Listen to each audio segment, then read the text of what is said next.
कीड़े जुड़े हैं उनसे समझते हैं कि इस समय वो क्या एक रुख रख रहे हैं मार्केट में।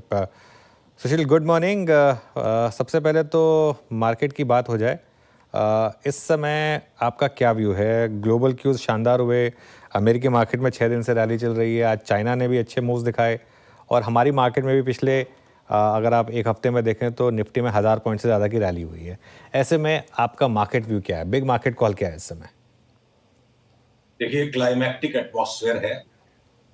जब चीजों का अंत आता है ना, बस उसी वक्त वो लगता है कि बहुत अच्छे लग रहे हैं और उसी टाइम वो एंड हो जाते हैं। ये प्रकृति की संरचना है। चार्ट्स पे स्पष्ट दिख रहा है मुझे। एक आध दिन की बात है, हो सकता है 2 दिन लग जाए। We are eagerly waiting for that sell signal. हम बेसब्री से इंतजार में हैं। नैस्डैक और एसएनपी पे सेल सिग्नल किसी भी टाइम आएगा। डैक्स ने, निकी ने, कॉस्पी ने ऑलरेडी वो सिग्नल 2 दिन पहले दे दिया। वो रिबाउंड कर रहे हैं और आज बैंक निफ्टी में भी एक सेल सिग्नल है। अगर पीसीआर मेरी स्क्रीन से इस चार्ट को दिखा सकें तो देखिए, बैंक निफ्टी की आवरली चार्ट पे मुझे नहीं पता चल पा रहा है कि मेरी स्क्रीन शेयर हुई है या नहीं हुई है। मैं अज्यूम कर रहा हूँ कि स्क्रीन शेयर्ड है क्योंकि मुझे जो शॉट दिखाया जा रहा है सो नहीं आ रहा है। तो अप ट्रेंड लाइन जो टूट गई आवरली चार्ट की, अब देखो बैंक निफ्टी में इसका अगला पड़ाव जो है, अब यहाँ से ये 53,000 का 52,500 पे इसका अगला सपोर्ट है। तो 2,500 3,000 पॉइंट का एक करेक्शन अगर बैंक निफ्टी में निकलता है तो अगला सपोर्ट जोन निफ्टी की जो ये चार्ट है इस पे आप देखोगे, अगला सपोर्ट जोन 23,900 का है। पर निफ्टी के अंदर में वो सेल सिग्नल हम कंफर्म करेंगे जब ये 24,850 के नीचे बंद दे दे। ओके। अच्छा, एक स्पेस जहाँ सबसे ज़्यादा मोमेंटम है वो है आपका एक्सचेंज स्टॉक्स, बीएसई, मतलब वो तो लिस्टेड तो एक ही है। सीडीएसएल, एंजल वन, यहाँ भी अच्छे मोमेंटम हो रहे हैं। इस स्पेस में क्या कॉल है? कैपिटल मार्केट रिलेटेड देखिए, अगर आप एक सेक्टर पकड़ लो, इसमें 4 तरह के स्टॉक्स हैं। एएमसीज, ब्रोकरेजेस, एक एक्सचेंज का स्टॉक है और एक डिपॉजिटरी है। तो एक्सचेंज की चार्ट अगर स्क्रीन पे मैं दिखा पा रहा हूं, मुझे नहीं पता चल रहा मेरे स्क्रीन से क्या दिख रहा है। मैं गेस कर रहा हूं कि बीएसटी की चार्ट को पीसीआर शायद दिखा रहा है। तो हम इस पे सेल के लिए वेट कर रहे हैं। इस भाव पे, यहाँ पे, इस चार्ट पैटर्न पे लेने की कोई लॉजिक नहीं बनती है और बेचने के लिए इसको थोड़ा सा 2-3 दिन पहले नीचे बंद होना पड़ेगा। इमीडिएट जो मोस्ट स्टीप ट्रेंड लाइन है उसके नीचे क्लोज हो जाए। वेव काउंट, टारगेट पैटर्न, सारी चीजें इसकी कंप्लीट हो चुकी है। पर इस एग्जॉशन को डाउन ट्रेंड में पहले में मटेरियलाइज होने देना पड़ेगा। तो बीएससी पे हो सकता है बड़ा करेक्शन आ जाए। तो सीडीएसएल की चार्ट में लगता है बहुत हम्बल करेक्शन ही आएगा। सीडीएसएल ऑलरेडी लुढ़क चुका है और सीडीएसएल में यहां से हमें अगले 6 महीने में डबल होता दिखता है और बीएससी यहां से आधा होता दिखता है। बात में बड़ा विरोधाभास है, मैं जानता हूं। तो जो चार्ट है मुझे वही कहना पड़ेगा, वही करना पड़ेगा।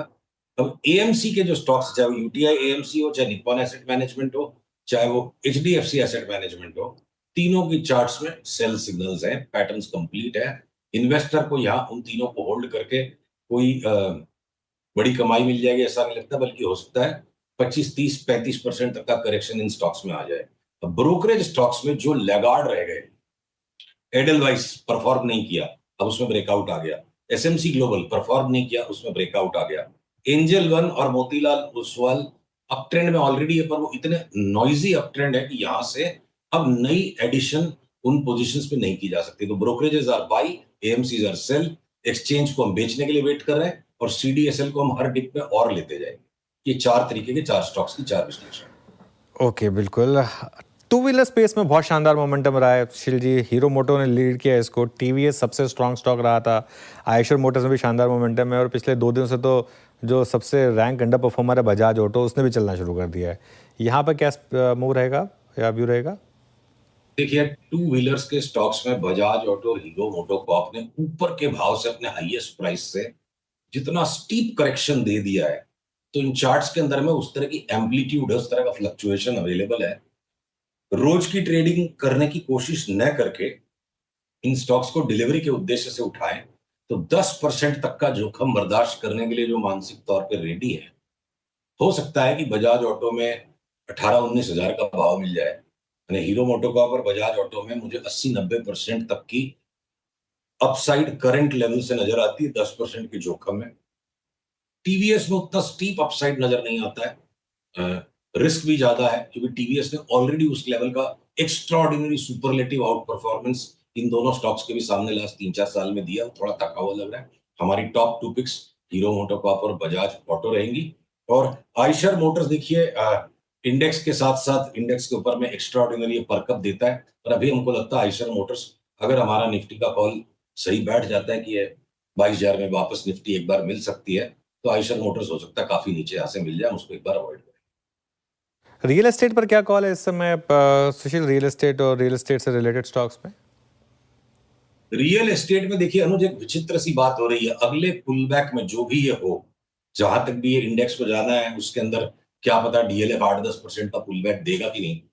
जो लार्जेस्ट मार्केट कैप स्टॉक है रियल एस्टेट में डीएलएफ, वो भी मेरे को लगता है कि जिस किसी भाव से नीचे एंट्री मिल जाएगी, हो सकता है 30 रुपया, 40 रुपया, 45 रुपया नीचे जो भी एंट्री मिले यहाँ से, वहां से मेरे को लगता है डीएलएफ भी, अगर वो 22,000 से 32,000 की निफ्टी का कॉल सही बैठेगा, अगर है उसमें बहुत बड़ा, पहले तो 22,000 आए और फिर 22,000 से 32 आए, बहुत लंबी चौड़ी बात हो गई, तो उस फेज में मुझे लगता है कि ये डीएलएफ डबल भी हो सकता है।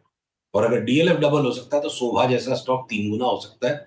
बॉम्बे डाइंग जैसा थका आ रहा स्टॉक भी, जो एक एक एक कैजुअल रियल एस्टेट स्टॉक है, कोई रियल एस्टेट उसका बिजनेस नहीं है, इंसिडेंटली रियल एस्टेट स्टॉक है, तो बॉम्बे डाइंग भी मेरे को लगता है अगर डबल हो जाए तो रियल एस्टेट के स्टॉक्स की प्राइसिंग में निफ्टी का जो नेक्स्ट लेग, बुलिश लेग आएगा, उसमें एक फाइनल बड़ा अपसर्ज रियल एस्टेट के सारे स्टॉक्स में पेंडिंग लगता है। तो अगला मार्केट करेक्शन अगर वर्कआउट हो जाता है तो रियल एस्टेट के स्टॉक्स पे हम सबसे ज्यादा अग्रेसिवली बाइंग करेंगे, राइट अवे नहीं। आपकी जो आज की मुझे सबसे बोल्ड कॉल लगी वो बॉम्बे डाइंग डबल हो जाएगा आपने बोला। इसमें अगर कोई ले रहा है स्टॉक, एक बार लेकर आइए बॉम्बे डाइंग का, ये भी जैसा सुशील जी ने बोला अब एक्चुअली एक रियल एस्टेट कंपनी की तरह देखी जाती है, तो इसमें स्टॉप लॉस क्या रखेंगे आप? अनुज अभी तो इसका सौदा ही नहीं आया, तो मैं स्टॉप लॉस कैसे बताऊं? अगले डिप में हम इनको लेंगे, ठीक है ना। अभी देखो इसके अंदर में देखो, स्क्रीन पे अगर ये चार्ट आ गई, कैन यू कंफर्म मेरी स्क्रीन के ऊपर से चार्ट दिख रही है? चलिए, हाँ दिख गई। तो देखिए बॉम्बे डाइंग के इस वीकली चार्ट पे जो ब्रेकआउट आ गया, अब देखो मैं बोलूं 118 रुपए का स्टॉप लॉस रख लो, कहा तो मैं बिल्कुल 99% कॉन्फिडेंस इंटरवल में 118 रुपया हो गया, पर 148 के स्टॉक में 118 बहुत ज्यादा वाहियात किस्म का स्टॉप लॉस हो जाएगा। अब अगर मैं इसको डेली व्यू पे लेता हूं और 3-4 दिन में इतना बढ़ चुका है कि देखते हैं 2-4-5 दिन में कहां तक ये पुल बैक देता है, कहां मेरी एंट्री 137 में बनेगी, 135 में बनेगी। तो बाल की खाल अगर नोचना जरूरी नहीं हो और मुझे मोटा कॉल लेके आप निकलने दो कि 120 की मंदी नहीं लगती है, 250 का भाव इसका हो जाएगा, 250 क्या 250 भी हो जाएगा, तो उस तरीके से इसमें काम कर पाए वो बहुत टाइट स्टॉप लॉस और बहुत बड़ी पोजीशन, तो फिर इन्वेस्टमेंट कब करेंगे? हर चीज अगर ट्रेडिंग ही करनी है, चार्ट्स का अब्यूज नहीं करना चाहता मैं, ये निफ्टी की तरह स्टॉप लॉस बॉम्बे डाइंग में लगाएंगे तो सौदा 100%। ओके, तो चलिए ये पोटेंशियल डबलर रहा। सुशील जी बहुत बहुत शुक्रिया आज हमारे साथ जुड़ने के लिए और इन सब टॉपिक्स पर और आपके स्टॉक कॉल्स पर बात करने के लिए।